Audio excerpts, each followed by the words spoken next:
টাকা থেকেও সেই টাকা কোনো কাজে আসছে না। স্ক্রিনে টাকার অঙ্ক দেখাচ্ছে ঠিকই, কিন্তু সেই টাকা দিয়ে এক কাপ চাও কিনে খাওয়ার জো নেই। নির্বাচনের ডামাডোলের মাঝে হঠাৎ করেই থমকে গেছে দেশের ডিজিটাল লেনদেনের চাকা। বিকাশ, রকেট, নগদের মতো মোবাইল ভিত্তিক লেনদেন সেবায় ক্যাশ আউট পর্যন্ত করা যাচ্ছে না। ব্যাংক অ্যাপ থেকে টাকা ট্রান্সফার করতে গেলে দেখাচ্ছে সার্ভার আন্ডার মেইনটেনেন্স বা সাময়িক স্থগিত। সাধারণ মানুষের প্রশ্ন, এ কেমন ব্যবস্থা? উৎসবের নামে এই অবরুদ্ধ দশা কেন? কেউ কেউ মুখ খুলতে শুরু করেছেন, বলছেন একটা আস্ত ফাইন্যান্সিয়াল ইকোসিস্টেমকে লিটারালি প্যারালাইজড করে দেওয়া হয়েছে। বাংলাদেশ ব্যাংকের এই সার্জিক্যাল স্ট্রাইক সাধারণ মানুষের নাভিশ্বাস তুলে দিচ্ছে। ৮ তারিখ রাত ১২টা থেকে টানা ৯৬ ঘন্টার যে ডিজিটাল খাঁচায় মানুষকে ঢোকানো হলো, তার ধাক্কাটা লেগেছে সরাসরি মধ্যবিত্ত আর নিম্নবিত্তের পকেটে। P2P বা ব্যক্তি থেকে ব্যক্তি লেনদেনে ১,০০০ টাকার ক্যাপ বসিয়ে দেওয়া হলো, মানে আপনার নিজের টাকার নিয়ন্ত্রণ আর নিজের নেই। দৈনিক ১০,০০০ টাকার বেশি পাঠানো যাবে না, আর একবারে ১,০০০-এর বেশি না। এই যুগে ১,০০০ টাকায় কয়টা যাতায়াতের টিকিট হয় বা কয় দিনের বাজার হয়, সেই চিন্তাটুকু কি নীতি নির্ধারকদের মাথায় আছে? এমন প্রশ্ন তুলেছেন অনেকেই। পাড়ার MFS দোকানগুলো, অর্থাৎ অধিকাংশ এজেন্ট পয়েন্ট বা মোবাইল ফাইন্যান্সের দোকানগুলো ঝাঁপ ফেলে রেখেছে। কেন? কারণ লেনদেন প্রায় বন্ধ। সারাদিন দোকান খুলে রাখার মানে হয় না। ফলে সাধারণ মানুষ যখন হন্যে হয়ে এক দোকান থেকে অন্য দোকানে ছুটছে একটু ক্যাশ আউটের আশায়, তখন তারা দেখছে দোকান বন্ধ লেখা বোর্ড ঝুলছে। ডিজিটাল বাংলাদেশের মানুষ এখন পকেটে থাকা সত্ত্বেও আক্ষরিক অর্থেই অসহায় হয়ে পথে পথে ঘুরছে। ভোটের আগে এই মুসিবতে সবচেয়ে বেশি পড়েছে সেই মানুষগুলো যারা নারীর টানে গ্রামে ফিরছে। ভাবুন তো, ঢাকা থেকে বাসে বা লঞ্চে বাড়ি যাচ্ছেন, পথিমধ্যে ক্যাশ টাকা ফুরিয়ে গেল। আপনি চাইলেন আপনার ছোট ভাই বা বন্ধুর কাছ থেকে কিছু টাকা আনবেন, কিন্তু উপায় নেই। ১,০০০ টাকার বেশি তো পাঠানোই যাবে না। আর এজেন্ট দোকানগুলো বন্ধ থাকায় সেই টাকাটা ভাঙানোর কোনো পথও নেই। এই ৯৬ ঘন্টা যেন এক ডিজিটাল বনবাস। অনলাইন ব্যাংকিংয়ে অভ্যস্ত তরুণ প্রজন্ম এখন আক্ষরিক অর্থেই পকেট খালি করে ঘুরছে। ধারের টাকায় বাজার করতে হচ্ছে, লজ্জিত হতে হচ্ছে দোকানে গিয়ে। এটা কি জাস্ট একটা ডিসিশন, নাকি ম্যাস লেভেলের মানুষের মোবিলিটি রেস্ট্রিক্ট করার একটা ক্যালকুলেটিভ মুড? এমন খবর আসছে। সরকারের পক্ষ থেকে অবশ্য এই কড়াকড়ির পেছনে শক্ত যুক্তি দাঁড় করানো হয়েছে। বাংলাদেশ ব্যাংকের প্রজ্ঞাপন বলছে, নির্বাচনের আগে MSF বা ইন্টারনেট ব্যাংকিংয়ের মাধ্যমে অবৈধ টাকার ওড়াউড়ি এবং অপব্যবহার রুখতেই এই কড়াকড়ি। তাদের ভয়, এক ক্লিকে কোটি কোটি টাকা ভোটারদের পকেটে ঢুকে যেতে পারে। নাশকতা বা কালো টাকার প্রভাব কমাতে এই ডিজিটাল ব্লকিং অপরিহার্য। নীতি নির্ধারকদের মতে, একটি সুষ্ঠু ও নিরপেক্ষ নির্বাচনের স্বার্থে নাগরিকদের এইটুকু ত্যাগ স্বীকার করতেই হবে। কিন্তু প্রশ্ন হলো, অপরাধী ধরতে গিয়ে কি আপনি গোটা দেশবাসীকে এমন মুসিবতে ফেলতে পারেন?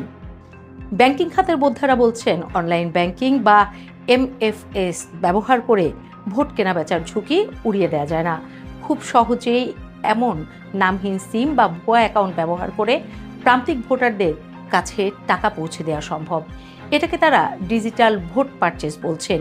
এই ঝুঁকি এড়াতে পৃথিবীর অনেক দেশেই নির্বাচনের ঠিক আগে বড় অঙ্কের লেনদেনে নজরদারি থাকে, কিন্তু পুরো সিস্টেম প্রায় শাটডাউন করে দেওয়ার নজির সমকালীন বিশ্বে বিরল। বিশেষজ্ঞরা মনে করছেন, আপনি যদি প্রযুক্তি ব্যবহার করে টাকা দেয়া বন্ধ করতে চান, তবে আপনাকে প্রযুক্তিতেই আরও উন্নত হতে হবে। এভাবে অ্যানালগ পদ্ধতিতে সব বন্ধ করে দেয়া ডিজিটাল অগ্রযাত্রার সাথে সাংঘর্ষিক। মানুষের ক্ষোভটাও কিন্তু এখানে। সাধারণ মানুষ বলছে, অপরাধী তো কয়েকদিন আগেই তাদের ফান্ড গুছিয়ে নিয়েছে।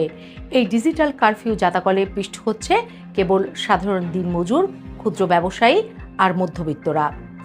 ইন্টারনেটে কেনাকাটা, গ্যাস বিদ্যুতের বিল দেওয়া থেকে শুরু করে মুদির দোকানের লেনদেন সবই এখন অ্যাপ নির্ভর। এই অবস্থায় হুট করে সব বন্ধ করে দেয়া আর এজেন্ট দোকানগুলো আতঙ্কে বন্ধ থাকা মানুষের স্বাভাবিক জীবনযাত্রায় সরাসরি আঘাত হানছে। রাস্তায় বের হলে উবার পাঠাও মিলছে না, কারণ বাইক আর রাইড শেয়ারিং 10 থেকে 13 ফেব্রুয়ারি পর্যন্ত নিষিদ্ধ। সব মিলিয়ে জনজীবন এক অদ্ভুত স্থবিরতার মধ্যে পড়ে গেছে। ভোট কেন্দ্রে যাওয়ার কথা না ভেবে মানুষ এখন ভাবছে সন্ধ্যার বাজারটা কিভাবে করবে। বিশ্বের অন্যান্য গণতান্ত্রিক দেশের দিকে তাকালে দেখা যায় নির্বাচনের সময় নিরাপত্তা ব্যবস্থা জোরদার করা হলেও জনসেবা বা অর্থনৈতিক কর্মকাণ্ডে এভাবে সরাসরি আঘাত করা হয় না। পাশের দেশ ভারত কিংবা পশ্চিমা দেশগুলোতে নির্বাচনের আগে ডিজিটাল লেনদেন বন্ধ করার কোনো ইতিহাস নেই বলছে গুগল। সেখানে ডিজিটাল ট্রান্সপারেন্সি বাড়ানো হয় যাতে টাকার উৎস ট্র্যাক করা যায়। আমাদের দেশে উল্টোটা হচ্ছে, সিস্টেম বন্ধ করে দিয়ে অপরাধীদের যেন আরও অন্ধকারের সুযোগ করে দেওয়া হচ্ছে। কারণ ডিজিটাল ট্রেইল থাকলে তো পরে ধরা পড়ার ভয় থাকতো। এখন এনালগ পদ্ধতিতে ক্যাশ টাকা লেনদেন হলে সেটার কোনো প্রমাণই কোথাও থাকবে না। বিশ্লেষকরা বলছেন সরকার চাইলে এই পরিস্থিতি অন্যভাবে সামলাতে পারত। লেনদেন পুরোপুরি বন্ধ না করে সর্বোচ্চ সীমা কমিয়ে দেওয়া যেত। সন্দেহজনক অ্যাকাউন্টে নজরদারি বাড়ানো যেত।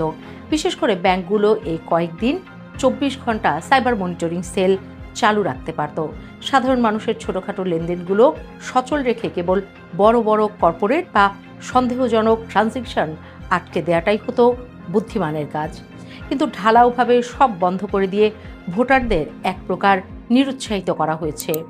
যখন একজন ভোটার যাতায়াত বা খাবারের টাকা নিয়ে অনিশ্চয়তায় থাকেন, তখন ভোট দিতে যাওয়ার চেয়ে বাসায় বসে থাকাটাই তার কাছে অগ্রাধিকার পায়।